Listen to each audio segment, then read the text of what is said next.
Hello everyone, welcome back to my mix vlog. তো সকালটা শুরু হয় আজকে এখান থেকে। এটা ছিল অনেকটাই সকাল, প্রায় তখন বাজে 6:30।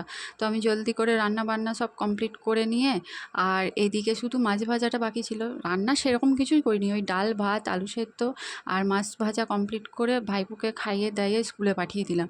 আর ওর ড্রেসটা স্কুলের দেখে তো মনে হচ্ছে না স্কুলের ড্রেস, মনে হচ্ছে কলেজের। কত বড় লাগছে ওকে, কিন্তু ও ক্লাস 10-এ পড়ে। তো যাই হোক, ওর খাওয়া দাওয়া হওয়ার পর ও চলে গেল স্কুলে, আর আমার কিছু কাজ ছিল, সেই জন্য আমিও স্নান টান করে খাওয়া দাওয়া সেরে তো আমিও বেরিয়ে পড়েছিলাম কাজে। আর আজকে সারাদিন এত রোদ এত গরম ছিল যে ভিডিও করতে মনই যাচ্ছিল না। তো বাড়ি ফিরে এসে ফ্রেশ হয়ে খাওয়া দাওয়া সেরে সেই সন্ধে নাগাদ আমি একটু বেরিয়েছিলাম বাইরের দিকে, কারণ এখানে না খুব বড় একটা প্লেগ্রাউন্ড আছে। ওই প্লেগ্রাউন্ডটায় বেশ বসে থাকতে ভালো লাগে, আর সন্ধ্যের দিকে খুব হাওয়া দেয়। আর এই সেই প্লেগ্রাউন্ড।